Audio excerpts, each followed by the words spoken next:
নমস্কার, আমি দিশানি চ্যাটার্জি। উত্তরণের পথে কণ্ঠ চ্যানেলে সবাইকে স্বাগত জানাচ্ছি।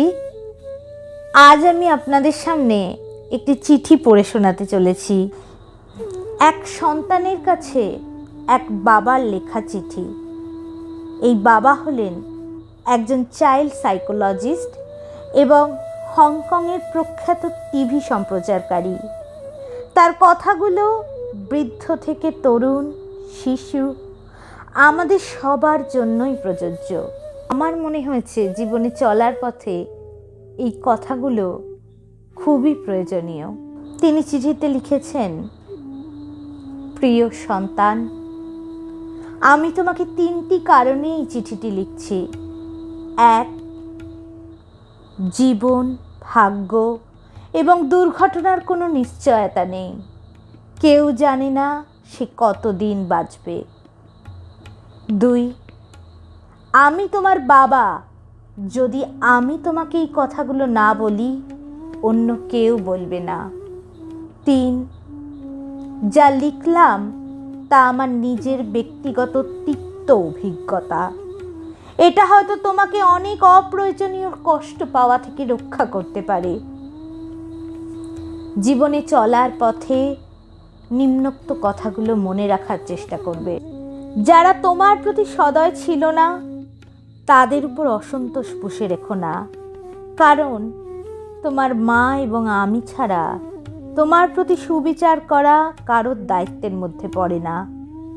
আর যারা তোমার সাথে ভালো ব্যবহার করেছে, তোমার উচিত সেটার সঠিক মূল্যায়ন করা এবং কৃতজ্ঞ থাকা। তবে তোমায় সতর্ক থাকতে হবে এই জন্য যে প্রতিটি মানুষেরই প্রতি পদক্ষেপের নিজ নিজ উদ্দেশ্য থাকতে পারে। একজন মানুষ আজ তোমার সাথে ভালো, তার মানে এই নয় যে সে সবসময়ই ভালো থাকবে। কালকেই হয়তো তার প্রয়োজন ফুরিয়ে যাবে। কাজে খুব দ্রুত কাউকে প্রকৃত বন্ধু ভেবো না। জীবনে কিছুই কিংবা কেউই অপরিহার্য নয়, যা তোমার পেতেই হবে। একবার যখন তুমি এই কথাটির গভীরতা অনুধাবন করবে, তখন জীবনের পথ চলা অনেক সহজ হয়ে যাবে। বিশেষ করে যখন বহুল প্রত্যাশিত কিছু হারাবে, কিংবা তোমার তথাকথিত আত্মীয় স্বজনকে তোমার পাশে পাবে না।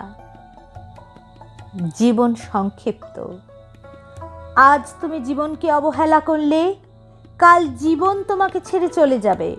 কাজেই জীবনকে তুমি যত তাড়াতাড়ি মূল্যায়ন করতে শিখবে, ততই বেশি উপভোগ করতে পারবে।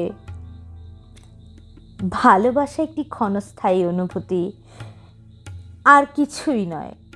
মানুষের মেজাজ আর সময়ের সাথে সাথে এই অনুভূতি বিবর্ণ হবে, পরিবর্তন হবে। যদি তোমার তথাকথিত কাছের মানুষ তোমাকে ছেড়ে চলে যায়, ধৈর্য ধরো। সময় তোমার সব ব্যথা বিষণ্ণতাকে ধুয়ে মুছে দেবে। কখনো প্রেম ভালোবাসার মিষ্টতা এবং সৌন্দর্যকে নিয়ে বাড়াবাড়ি করবে না। আবার ভালোবাসা হারিয়ে বিষণ্ণতায়ও ডুবে যেও না। অনেক সফল লোক আছেন যাদের হয়তো উচ্চশিক্ষা ছিল না। এর অর্থ এই নয় যে তুমিও কঠোর পরিশ্রম বা শিক্ষা লাভ ছাড়াই সফল হতে পারবে। তুমি যতটুকু জ্ঞানই অর্জন করো না কেন, তাই হলো তোমার জীবনের অস্ত্র। কেউ ছেঁড়া কাঁথা থেকে লাখ টাকার অধিকারী হতেই পারে, তবে এই জন্য তাকে অবশ্যই কঠোর পরিশ্রম করতে হবে অথবা প্রতারণা করতে হবে। আমি আশা করি না যে আমার বার্ধক্যে তুমি আমাকে আর্থিক সহায়তা দেবে, আবার আমিও তোমার সারা জীবন ধরে তোমাকে অর্থ সহায়তা দিতে যেতে পারবো তা নয়। যখনই তুমি প্রাপ্তবয়স্ক হবে, তখনই বাবা হিসেবে আমার অর্থ সহায়তা দেবার দিন শেষ।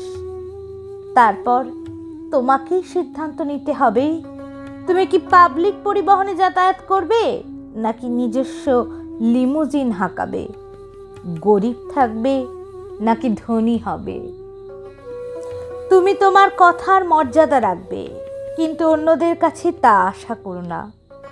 মানুষের সাথে ভালো আচরণ করবে, তবে অন্যরাও তোমার সাথে ভালো থাকবে তা প্রত্যাশা করবে না। যদি তুমি এটি না বুঝতে পারো তবে শুধু অপ্রয়োজনীয় যন্ত্রণাই পাবে। আমি অনেক বছর ধরে লটারি কিনেছি, কিন্তু কখনো কোনো পুরস্কার পাইনি। তার মানে হলো এই যে, যদি তুমি সমৃদ্ধি চাও তবে কঠোর পরিশ্রম করতে হবে। বিনামূল্যে কোথাও কিছু জুটবে না। তোমার সাথে আমি কতটা সময় থাকবো সেটা সম্পূর্ণ অনিশ্চিত। বরং চলো আমরা আমাদের একসাথে কাটানো মুহূর্তগুলো উপভোগ করি, মূল্যায়ন করি।